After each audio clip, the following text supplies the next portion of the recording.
Hello കൂട്ടുകാരെ, എല്ലാവർക്കും മീനൂസ് ലേണിംഗിലേക്ക് സ്വാഗതം. ഇന്ന് നമ്മൾ 4ാം ക്ലാസ്സിൻ്റെ EVS മോഡൽ ക്വസ്റ്റ്യൻ പേപ്പറാണ് ചെയ്യാൻ പോകുന്നത്.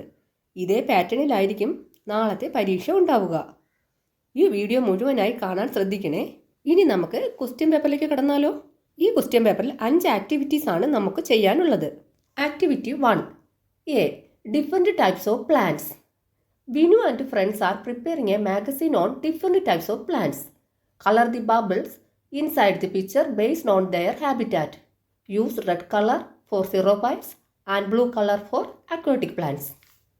എന്താണ് കൂട്ടുകാരെ അവിടെ പറഞ്ഞിരിക്കുന്നത്? പലതരത്തിലുള്ള സസ്യങ്ങൾ. വിനുവും കൂട്ടുകാരും വിവിധ തരത്തിലുള്ള പ്ലാന്റ്സുകളുടെ ഒരു മാഗസിൻ തയ്യാറാക്കുകയാണ്.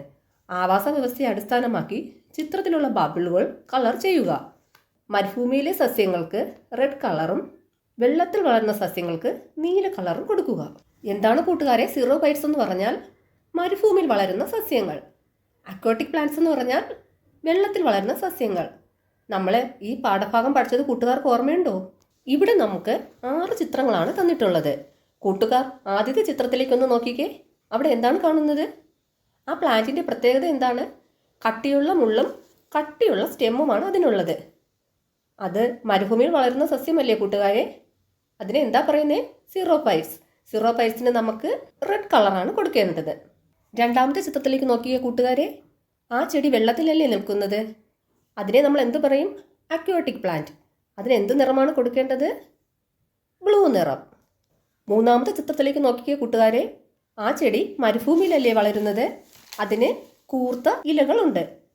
അപ്പോൾ അതിന് സിറോഫൈറ്റ്സ് എന്ന് പറയാം. അതിന് നമുക്ക് എന്ത് നിറമാണ് കൊടുക്കേണ്ടത്? റെഡ് നിറം. നാലാമത്തെ ചിത്രത്തിലേക്ക് നോക്കിയ കൂട്ടുകാരെ, ആ ചെടി വെള്ളത്തിലല്ലേ വളരുന്നത്? അതൊരു അക്വാട്ടിക് പ്ലാന്റ് ആണ്. അതിന് എന്ത് കളർ കൊടുക്കാം? നമുക്ക് ബ്ലൂ കളർ ഫില്ല് ചെയ്ത് കൊടുക്കാം. അഞ്ചാമത്തെ ചിത്രത്തിലേക്ക് നോക്കിയ കൂട്ടുകാരെ, ഈ ചിത്രം കൂട്ടുകാർ കണ്ടിട്ടുണ്ടോ? ഇത് മരുഭൂമിയിൽ വളരുന്ന സസ്യമല്ലേ കൂട്ടുകാരെ? ഇതിനെ സിറോഫൈറ്റ്സ് എന്ന് പറയും. ഇതിന് നമുക്ക് റെഡ് കളർ കൊടുക്കാം. ആറാമത്തെ ചിത്രത്തിലേക്ക് നോക്കിയ കൂട്ടുകാരെ, അതൊരു വെള്ളത്തിൽ വളരുന്ന സസ്യമാണ്. അതൊരു അക്വാട്ടിക് പ്ലാന്റ് ആണ്. അതിന് നമുക്ക് ബ്ലൂ കളർ കൊടുക്കാം. B. Fishes have a body shape suitable for moving in water. എന്താണ് കൂട്ടുകാരെ പറഞ്ഞിരിക്കുന്നത്? വെള്ളത്തിൽ സഞ്ചരിക്കുന്നതിന് അനുയോജ്യമായ ബോഡി ഷേപ്പാണ് മത്സ്യത്തിനുള്ളത്. From the terms given below select the correct option related to movement of fish in water. താഴെ തന്നിരിക്കുന്നവയിൽ നിന്നും ഫിഷിന്റെ സഞ്ചാരവുമായി ബന്ധപ്പെട്ട ഓപ്ഷൻ ഏതാണെന്ന് എഴുതുക. 1. Shape of fish. Tail, fin. 2. Gill, colour. 3. Sea water, river water. 4. Slippery body, fins. അതിന് താഴെയായി ആ തന്നിരിക്കുന്ന ABCD കണ്ടോ കൂട്ടുകാരെ? അപ്പോൾ മുകളിൽ തന്നിരിക്കുന്നതിൽ നിന്നും ഏതാണ് അതിൻ്റെ ആൻസർ? ആൻസർ 1, 4. അപ്പോൾ മുകളിൽ തന്നിരിക്കുന്ന ആൻസറിൽ 1ഉം 4ഉമാണ് ശരിയായിട്ടുള്ളത്. നമുക്ക് ഓപ്ഷൻ B നമുക്ക് മാർക്ക് ചെയ്ത് കൊടുക്കാം. ആ കോളത്തിൽ നമുക്ക് ആൻസർ B എന്ന് എഴുതി കൊടുക്കാം. C. Find out the odd one and write it the box given below. കൂട്ടത്തിൽ പെടാത്തതിനെ കണ്ടെത്തി താഴെ കൊടുത്തിരിക്കുന്ന ബോക്സിൽ എഴുതുക. അവിടെ ഏതൊക്കെയാണ് കൂട്ടുകാരെ തന്നിരിക്കുന്നത്? A. Forest, B. Pond, C. Sea, D. Desert. ഏതാണ് കൂട്ടുകാരെ ആൻസർ? B. പോണ്ട്. എന്താണ്? പോണ്ട് ഒരു സ്മോൾ എക്കോസിസ്റ്റം ആണ്. Activity 1B. Organisms and survival. A. Different organisms have body features that help them to survive in their specific environment. Note down the features of the following animals that enable them to live in their specific environment. എന്താ കൂട്ടുകാരെ അവിടെ പറഞ്ഞിരിക്കുന്നത്? ജീവികൾക്ക് വ്യത്യസ്തമായ സാഹചര്യങ്ങളിൽ ജീവിക്കുന്നതിന് അനുയോജ്യമായ ശരീരഘടനയാണ് ഉള്ളത്.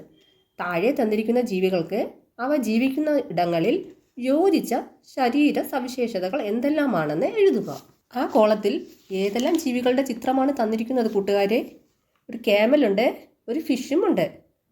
ക്യാമലിനെ പറ്റി നമുക്ക് എഴുതി കൊടുത്താലോ? Ability to store fat in hump.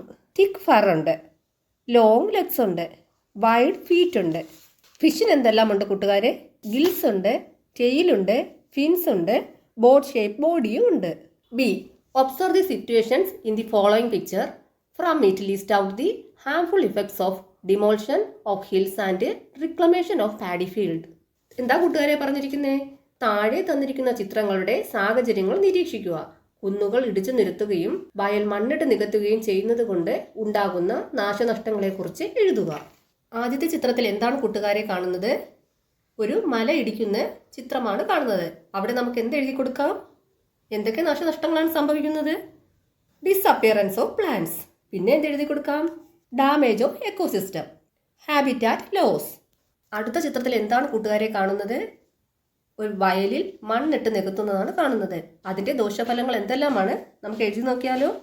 Food scarcity, loss of agriculture, shortage of water. C. Select from the following the most suitable slogan for the protection of ecosystem. താഴെ തന്നിരിക്കുന്നവരിൽ നിന്നും പരിസ്ഥിതി സംരക്ഷിക്കുന്നതുമായി ബന്ധപ്പെട്ട് ഏറ്റവും അനുയോജ്യമായ മുദ്രാവാക്യം തിരഞ്ഞെടുത്ത് എഴുതുക. A.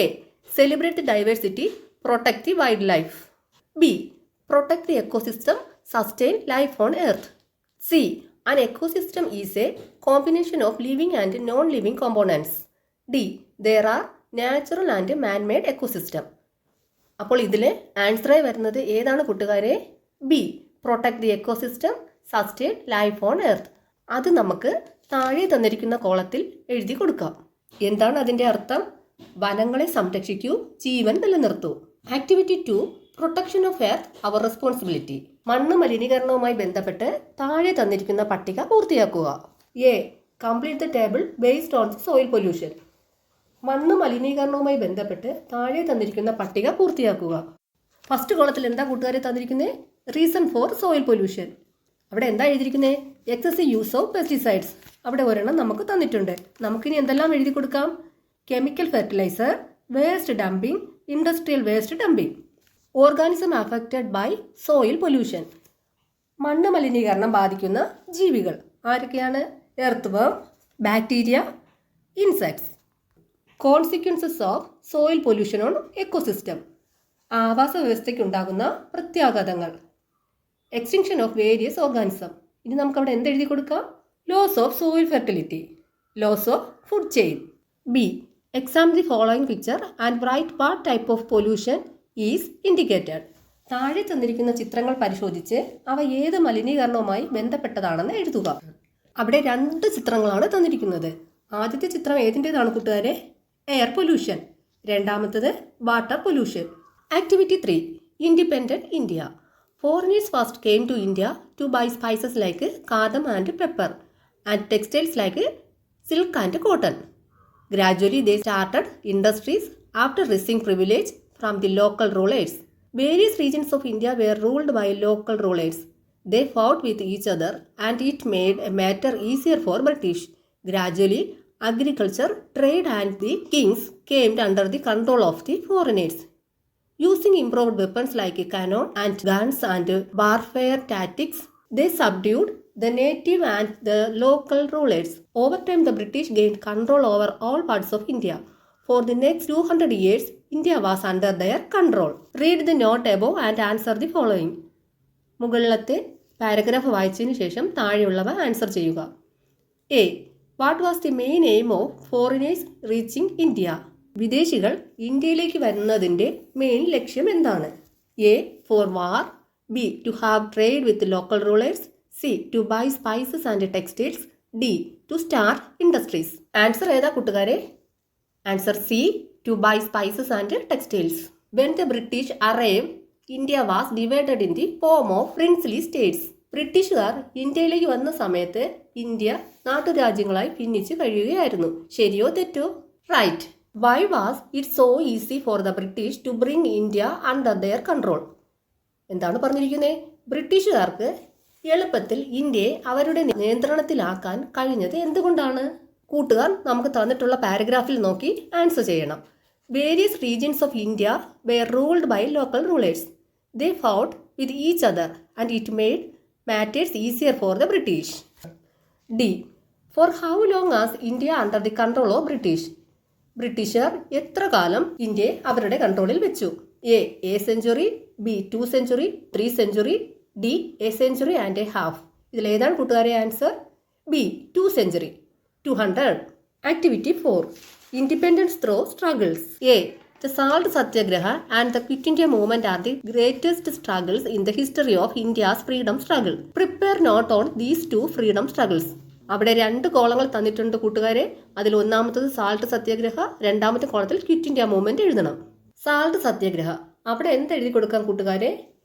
Lead by Mahatma Gandhi on March 12, 1930. Imposed tax on salt produced by Indians. അടുത്തത് നമുക്ക് ക്വിറ്റ് ഇന്ത്യ മൂവ്മെന്റിനെ കുറിച്ച് എഴുതാം. Led by Mahatma Gandhi on August 8, 1942. Demanding a fast end to British rule in India. Slogan do or die. Which freedom fighter is known as frontier Gandhi? A Subhash Chandra Bose, B K Kelappan, C Sardar Vallabhbhai Patel, D Khan Abdul Ghaffar Khan. ഏതാ കൂട്ടുകാരെ answer? D. നമുക്ക് ആ കോളത്തിൽ ഖാൻ അബ്ദുൽ ഗാഫർ ഖാൻ എഴുതി കൊടുക്കാം. Activity 5A topography of India. Observe the map and answer the questions. കൂട്ടുകാർ ആ map നന്നായി നോക്കിയ ശേഷം ആൻസർ ചെയ്യുക. A. Which are the 2 states that share borders with 5 state? 5 സംസ്ഥാനങ്ങളുമായി അതിർത്തി പങ്കിടുന്ന 2 സംസ്ഥാനങ്ങൾ. Jharkhand, Chhattisgarh. B. Which is the biggest state in India? ഇന്ത്യയിലെ ഏറ്റവും വലിയ സംസ്ഥാനം ഏതാണ്? Rajasthan. C. Which sea is found on the west of Kerala? കേരളത്തിന്റെ പടിഞ്ഞാറ് ഭാഗത്ത് കാണുന്ന കടൽ ഏതാണ്? Arabian sea. D. Find out another state other than West Bengal and Andhra Pradesh that share border with Bay of Bengal. Bengal സിയുമായി അതിർത്തി പങ്കിടുന്ന സംസ്ഥാനങ്ങളിൽ പശ്ചിമ ബംഗാൾ, ആന്ധ്രാപ്രദേശ് എന്നിവയെ കൂടാതെ മറ്റൊരു സംസ്ഥാനം കൂടി കണ്ടെത്തി എഴുതുക. ഏതാണ് കൂട്ടുകാരെ? Odisha. E.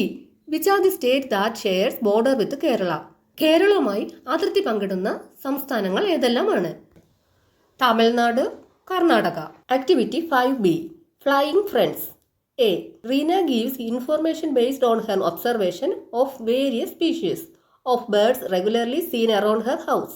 Examine each and match the information to the appropriate bird. Reena അവളുടെ വീടിന് ചുറ്റും സാധാരണയായി കാണുന്ന പക്ഷികളിൽ നടത്തിയ നിരീക്ഷണങ്ങളെ അടിസ്ഥാനമാക്കി തയ്യാറാക്കിയ വിവരങ്ങൾ തരുന്നു. വിവരങ്ങൾ പരിശോധിച്ച് ചേരുന്ന പക്ഷികളുമായി ചേർക്കുക. ഫസ്റ്റ് കോളത്തിൽ എന്താ കൂട്ടുകാരെ തന്നിരിക്കുന്നത്? Flies high, has pointed claws and sharp beaks, chase and catches the prey. എന്താ പറഞ്ഞിരിക്കുന്നേ? ഉയരത്തിൽ പറക്കുന്നു, കൂർത്ത നഖങ്ങൾ, മൂർച്ചയുള്ള ചുണ്ടുകൾ, ഇരയെ റാഞ്ചി പിടിക്കുന്നു. ആരാണ്? ഈഗിൾ, പരുന്ത്. Has black colour, travels in groups, cleanse the surroundings. കറുത്ത നിറം, കൂട്ടമായി സഞ്ചരിക്കുന്നു, പരിസരം വൃത്തിയാക്കുന്നു. ആരാണ് കൂട്ടുകാരെ? ക്രോ, കാക്ക. അടുത്തതെന്താ? Has small body, long beaks, flies fast, hunt prey from ponds and rivers. എന്താണ്? ചെറിയ ശരീരം, നീണ്ട ചുണ്ടുകൾ, വേഗത്തിൽ പറക്കുന്നു, പുഴയിൽ നിന്നും കുളത്തിൽ നിന്നും മീനുകളെ പിടിക്കുന്നു. ആരാണ്? കിങ്ഫിഷർ, പൊന്മാൻ. അടുത്തതെന്താ? Is of medium size, has cap like a part of the head, strong pointed claws. ഇടത്തരം വലുപ്പം, തലയിൽ തൊപ്പി പോലെയുണ്ട്, ശക്തിയുള്ള കൂർത്ത നഖം. ആരാണ് കൂട്ടുകാരെ? വുഡ്പക്കർ, മരം കൊത്തി. B. Which is the bird that hunt prey in the places where there is water? വെള്ളമുള്ള സ്ഥലങ്ങളിൽ ഇര തേടുന്ന പക്ഷി. Option A eagle, B parrot, C crane, D myna. ആരാണ് കൂട്ടുകാരെ? ക്രെയിൻ. സി.